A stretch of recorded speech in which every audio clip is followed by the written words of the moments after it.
2019년 2월 7일 목요일자 한국경제신문 보겠습니다. 1면으로 가겠습니다. 트럼프, 김정은, 베트남서 1박 2일 핵 담판, 이런 헤드라인이고요. 도널드 트럼프 미국 대통령이 5일 국정연설에서 김정은 북한 국무위원장과 오는 27일 그리고 28일 이틀간 베트남에서 2차 정상회담을 할 계획이라고 밝혔다. 기사의 핵심 내용은 이달 27일하고 28일 이틀간 베트남에서 트럼프 대통령과 김정은 위원장이 회담을 갖기로 했다. 이게 핵심 내용이네요. 예. 만나면 뭐하나 만나면, 예. 지난번 그 1차로 작년에 싱가포르에서 회담을 가졌었죠. 그때 그 합의문 내용을 좀 보면은요, 4가지가 있었습니다. 그 첫 번째가 이제 북미 관계를 개선한다 이거하고, 그리고 평화 체제를 구축한다. 그리고 완전한 비핵화를 이룬다. 그리고 마지막으로 미군의 유해를 송환한다. 이렇게 4가지 합의를 봤었는데요. 그 당시에 마지막 미군 유해 송환 빼고 나머지 3개는 뭐 그 뒤로 진전된 게 사실상 거의 없습니다. 예.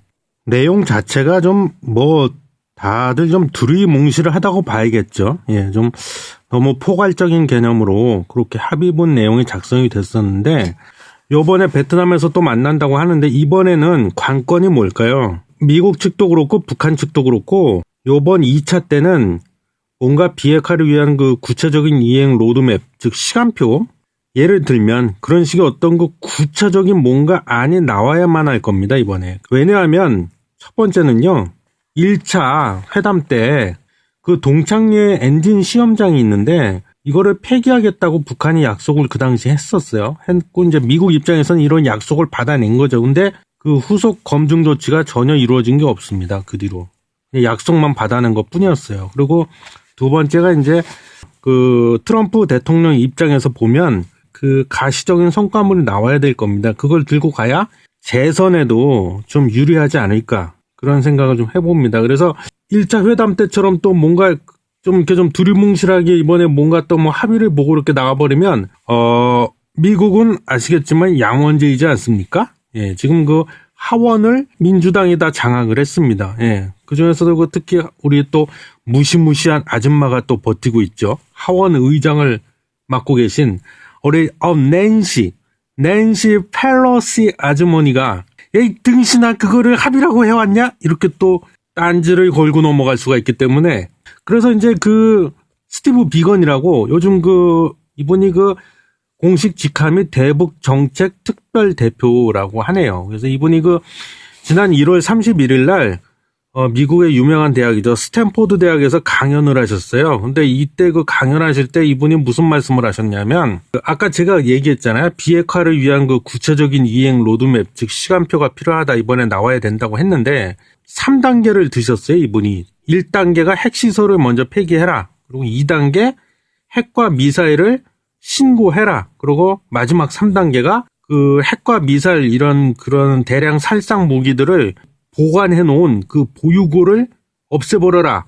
이거를 비핵화를 위한 구체적인 로드맵으로 제시를 했습니다. 비건 이분 대표께서. 아마 이번 2차 협상 때도 3단계 안을 기준 삼아 회담을 하지 않을까, 양측이 그런 생각을 해보는데, 물론 이번 2차 때 이 1단계, 2단계, 3단계에 대해서 일사천리로 진행이 되기는 어렵겠죠. 아무래도 어렵고, 가장 좀 그 가능성이 높은 게 제1단계에 해당하는 핵시설 폐기, 그 중에서도 영변에 있는 핵시설 폐기 얘기가 분명히 나올 겁니다. 예. 좀 더 구체적으로 보자면, 여기서 말하는 핵시설이란 거는 이제 플루토늄을 재처리하는 시설이 있습니다. 그리고 우라늄 농축하는 시설이 있는데, 요 시설을 전부 다 싹 다 폐기하는 걸 하는 거죠. 그러니까 없애버리란 뜻이죠. 그래서 참고로 북한에는 천연 광물 자원이 굉장히 많이 묻혀 있는 걸로 제가 알고 있는데, 지하에. 그 중에서도 특히 우라늄 요 매장량이 아마 전 세계 1등일 겁니다, 아마.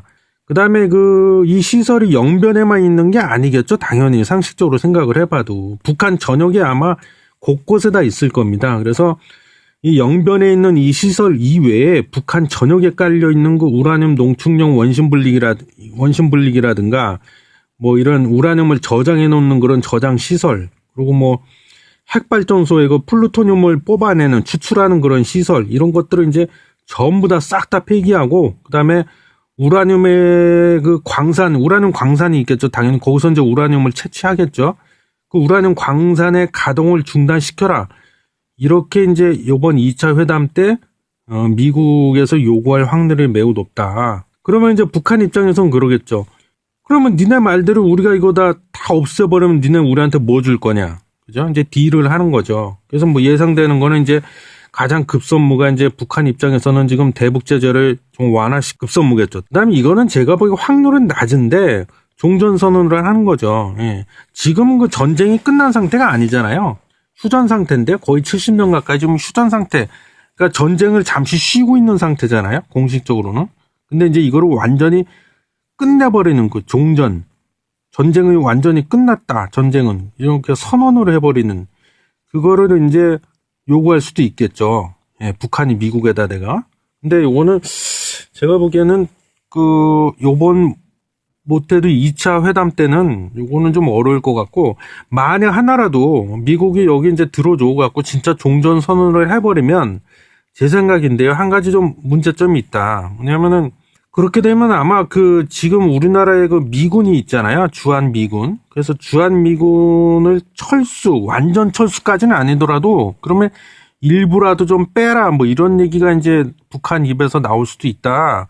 그렇게 되면 이게 명분이 좀 약해지지 않겠습니까? 막말로 전쟁이 다 끝났다며. 전쟁 끝났는데 주한미군을 왜 한국에다 그대로 배치해 놓냐. 이렇게 나오면은 이게 또 할 말이 없어질 수가 있다는 거예요. 그래서 제가 보기에는 이게 종전선언까지 가기는 조금 좀 어렵지 않겠나. 일단 이 기사의 핵심 내용은 그런데, 일단은 그래요. 기사상에는 조금만 더 말씀을 드리자면, 2월 27일하고 28일 1박 2일로 잡아놨잖아요, 일정을. 근데 지난번에 1차 회담 때는 당일치기로 했는데, 이번에는 1박 2일을 잡아놨다는 거죠. 그래서 요거는 분명히 그런 얘기가 좀 나와요, 기사에는. 요거 북미 정상회담이 끝나고 나면 곧바로 미국과 중국 간에 지금 무역전쟁이 안 끝났잖아요. 휴전 상태잖아요. 그래서 미중 정상이 또 만나서 회담을 가질 거다. 그래서 아마 1박 2일로 잡아놓은 게 아니냐, 이런 추측성 기사들이 지금 많이 나오고 있는데, 그럴 수도 있죠. 예. 근데 그건 또 모르죠. 어떻게 될지. 할지 안 할지는. 예. 끝으로 제 의견을 좀 말씀드리자면, 글쎄요. 이게 북한이 진짜 과연 핵을 포기할까요? 예. 핵을 버릴까요, 과연? 저는 조금 좀 회의적인 생각이 많이 들고요. 그리고 괜히 이번에도 2차 베트남에서 회담하는 바람에 어떻게 보면 좀 베트남만 좋은 일 시키는 거 아닌가. 예. 왜? 인지도가 아무래도 이제 베트남이랑 국가에 대해서 인지도가 올라가긴 하겠죠. 그러면 이제 베트남 입장에서는 이제 경사났어 이거죠. 베트남의 지금 현재 최고 지도자래요, 이분이. 근데 이름이 어려워. 그러니까 웅우 옌띠 김응원, 웅우 옌띠 김응원, 이분이 이제 국회의장직을 맡고 계신데, 이분이 그랬잖아요. 그래서 베트남에서 만약에 너네 둘이 만나서 회담을 하면 우리는 북한의 모든 편의를 다 제공하겠다, 이렇게 이제 말씀을 하셨습니다. 공식 석상에서 이분이. 북한이 이뻐서 이랬겠어요? 홍보 효과는 아마 톡톡히 누릴 수 있지 않을까, 베트남이. 예, 그렇습니다. 그래서 미북 정상회담 관련 기사건에 대해서는 제 딴에는 아주 핵심만 말씀드렸습니다. 그래서 요거는 이제 실제 열리고 나서 또 결과물을 봐야겠죠, 우리가. 근데 아까도 얘기했지만 이번에도 1차 때처럼 그렇게 두리뭉실하게 합의문이라고 들고 가면 아마 야단 맞을 겁니다. 예. 이어서 A5면 보겠습니다. 경영 개입, 시동권 국민연금, 땡땡땡. 다음 타겟은 어디인가? 네, 이런 헤드라인이고요. 국민연금이 지난 1일 한진그룹 지주사인 한진칼에 대해 최소한의 경영 참여 주주권을 행사하기로 결정하면서 한진그룹은 일단 한시름 놓은 분위기다. 하지만 기업들의 긴장감은 여전하다. 국민연금이 비공개 대화, 중점관리 기업 명단 공개 등 경영 참여에 해당하지 않는 주주권은 적극적으로 행사한다는 방침이기 때문이다. 네, 그 기사의 핵심 내용은 국민연금이 지분, 즉 주식을 갖고 있는 그런 기업들에 대해서 앞으로는 경영에 참여하는 그 주주로서의 권리를 좀 행사하겠다. 이렇게 뭐 선언했다. 뭐 이런 내용이에요. 요약을 하면. 예. 그럼 일단 여기서 우리가 또 좀 생각해 볼 게 몇 가지 있습니다. 그게 이제 첫 번째는 그럼 국민연금의 주주로서의 권리, 즉 이걸 이제 보통 주주권을 행사한다 뭐 이렇게 얘기하는데요. 주주권, 즉 주주로서의 권리. 이건 뭐가 있는가? 간략하게 좀 보면은요. 이사, 그리고 감사, 물론 이 사람들에 대해서 선임, 그리고 해임, 해고하는 거죠. 그리고 연임, 이런 것 등에 대해서 이제 투표, 즉 투표를 통해서 찬성이나 반대 의견을 표출할 수 있는 권한이 있죠. 그리고 두 번째가 이제 정관을 변경하자, 정관을 좀 우리 바꾸자 이렇게 제안을 할 수 있는 권한이 있죠. 그리고 이제 임원을 또 해임시키거나 직무를 정지시키거나 또 뭐 자산, 뭐 땅이라든가 건물 이런 거 쓸데없는 그런 좀 불필요하다고 생각되는 그런 자산을 매각해서 그냥 처분하자 뭐 이런 것들을 제한을 할 수 있는 권리가 있습니다. 그러니까 이게 지금 제가 몇 가지 예를 들었는데 그러니까 주주권은 이제 앞으로 적극적으로 행사할 거야 이 말 뜻은 그냥 쉽게 말씀드리자면 그 기업에다 대고 연락에 잔소리 할 거야 앞으로 간섭할 거야 그 말이라고 보시면 됩니다 그냥. 근데 이게 현실을 보면은요 좀 쉽지가 않다 이게. 왜 그러냐면 대략 두 가지 정도 이유가 있는데 일단은 첫 번째 우리나라 이렇게 그 기업들을 보면은요 총수 일가가 있을 거 아닙니까? 그 회장을 포함한 총수 일가. 그 총수 일가들의 등기이사에 그 등재된 비율이 매우 낮다. 그러니까 그 등기이사라는 게 뭡니까? 그러니까 자기가 그 어떤 법적인 문제가 발생을 했을 때 자기가 법적으로 책임을 진다 그런 뜻이에요. 근데 등기이사가 아니고 비등기이사라는 거는 뭐예요?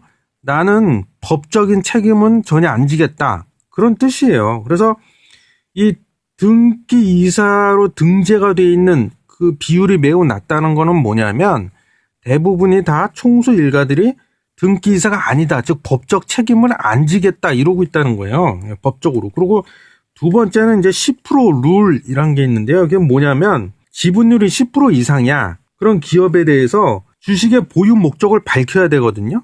내가 국민연금도 마찬가지입니다. 내가 주식을 왜 갖고 있는지 이 기업에 대한 주식을 내가 왜 소유하고 있는지 그 목적을 밝혀야 돼요. 근데 그거를 이런 식으로 아까 앞서 말씀드렸지만 그 국민연금이 주주권을 앞으로 적극적으로 행사하겠다 그러려면 이 주식을 보유하고 있는 목적 및 이유를 경영 참여로 바꿔놔야 돼요. 그 전에는 보통 단순 투자. 나는 그냥 이 주식 사서 주식의 가치가 오르면 즉 주가가 오르면 수익으로 내가 이득 보고 그냥 말 거야. 그게 단순 투자거든요. 그래서 내가 이 회사 주식을 갖고 있는 거야. 이런데 그게 아니라 주주권을 적극적으로 행사하려면은 나도 이 회사의 단순 투자 목적이 아니라 나 경영 참여를 하기 위해서 이 회사의 주식을 내가 지금 보유하고 있어. 이렇게 보유 목적을 경영 참여로 바꿔야 돼요. 바꿔야 되는데 이 10% 룰이 뭐냐면 지분율이 10% 이상인 기업에 대해서 경영 참여로 바꾸면은 6개월 이내에 거둔 그 주가 차익 있잖아요. 주가 차익. 그래서 내가 수익을 봤어. 그거를 속된 말로 그 기업에다가 토해내야 돼요. 이 좀 기분이 썩 좋은 일은 아니죠. 주주 입장에서는. 그래서 그 지난 2월 1일 기금운용위원회가 열렸습니다. 결론이 어떻게 났냐면 국민연금이 한진칼에 대해서는 주주권을 행사하는 걸로 결론이 났습니다. 앞으로 주주권을 행사하겠다. 경영 참여로 주식 보유 목적을 바꿔서 그렇게 할 수 있었던 이유는 국민연금이 지금 갖고 있는 그 한진칼에 대한 지분율이 7.3%밖에 안 돼요. 그러니까 10%가 안 되죠. 그러니까는 아까 말씀드렸던 10% 룰에 대해서 적용을 안 받죠. 그러니까는 6개월 동안에 이득 본 거를 토해낼 필요가 없다 이거죠. 한진칼에 대해서는. 주주권을 적극적으로 행사하겠다고 발표를 했고, 근데 당장 지금 다음 달 3월 달에 주주총회가 있는데, 여기서 국민연금 측의 임원이, 즉 한진칼에 근무하고 있는 임원이 그 회사와 관련해서 배임 또는 뭐 횡령죄 이런 거를 그런 혐의를 받고 그 혐의 때문에 금고 이상의 형이 확정이 되면 그 임원은 자동으로 해임이 된다. 즉 해고된다. 뭐 그런 내용을 새로 이렇게 변경을 좀 수정을 해갖고 그거를 이제 정관을 변경한다고 얘기하는데요. 그거를 다음 달에 열리는 한진칼 주주총회에서 제안을 하기로, 그러니까 안건으로 상정하기로 결정을 했다 이겁니다. 뭐 핵심만 얘기했습니다. 핵심만 얘기했는데 일단은 한 가지 좀 참고할 거는 지금 현재 금융위원회라고 있지 않습니까? 금융위원회가 요 10%를 개정을 할까? 즉 이거 그냥 이 10%를 없애버릴까? 어떡하지? 이거에 대해서 좀 판단을 하기 위해서 연구로 용역을 줬어요. 그래서 지금 그걸 진행하고 있답니다. 그래서 결과는 뭐 두고 봐야 나올 텐데, 만약에 그래서 이 10% 룰이 만약에 앞으로 10% 룰 자체가 없어져 버린다면, 이거 떨고 있을 기업들이 굉장히 많아진다는 거죠. 끝으로 제 생각에는 저는 조금 좀 그렇습니다. 뭐냐면 이 국민연금이 만들어진 그 목적, 취지, 뭐 이런 거를 좀 생각해 봤을 때, 이거는 제가 보기에 조금 좀 아니다 싶긴 합니다. 뭐냐면 이 국민연금은 가장 중요한 게 제 생각에는 그 수익의 극대화가 아닐까. 그죠? 국민연금이 수익을 많이 내야지 우리 국민들한테 나중에 연금을 이상 없이 제때제때 지급을 할 수 있을 거 아닙니까? 근데 참고로 국민연금이 작년에 마이너스가 났어요. 수익률이. 마이너스가 나버린 상태인데 여기서 이렇게 경영에까지 계속 간섭을 해버리고, 왜냐면 그리고 이게 국민연금이 지금 지분을 갖고 있는 데가 한두 군데가 아니거든요. 엄청나게 많은 기업 지분을 갖고 있는데, 거기에 만약에 일일이 다 참견하고 간섭하고 다 이러다 보면, 안 그래도 수익률이 저조한데 지금 수익률은 더 떨어지지 않을까. 그럼 안 그래도 지금 몇 년 후에는 국민연금에 재원이다 고갈이 될 거라는 둥 그래서 지급을 못하는 사태가 벌어질 수 있다는 둥 이런 얘기까지 지금 나오고 있는데, 너무 이렇게 그렇잖아. 국민연금은 사정기관이 아니잖아요. 검찰이나 경찰 이런 정의를 구현하는 그런 사정기관이 아니란 말이에요. 국민연금은. 좀 그런 면에서 조금은 좀 안타깝다는 생각이 듭니다. 개인적으로. 예. 근데 요건 하여튼 일단 다음 주에 우선 1차적으로 다음 달에 주주총회들이 시즌이잖아요. 주총 시즌. 그래서 일단 한진칼 주주총회가 열리면 거기서 이게 통과가 될지 안 될지는 지켜봐야겠죠. 아까 얘기했던 국민연금이 주주권을 적극적으로 행사해서 정관 변경을 안건을 다음 달 주주총회 때 올릴 거라고 했는데, 제가 보기엔 근데 이것도 현실적으로는 조금 이게 통과되기가 좀 어렵지 않을까 싶긴 한데, 일단은 지켜봐야겠죠. 어떻게 보면 이게 첫 발을 내딛는 거니까, 국민연금으로서는. 예, 이렇게 해서 오늘 기사는 여기서 마치도록 하겠습니다.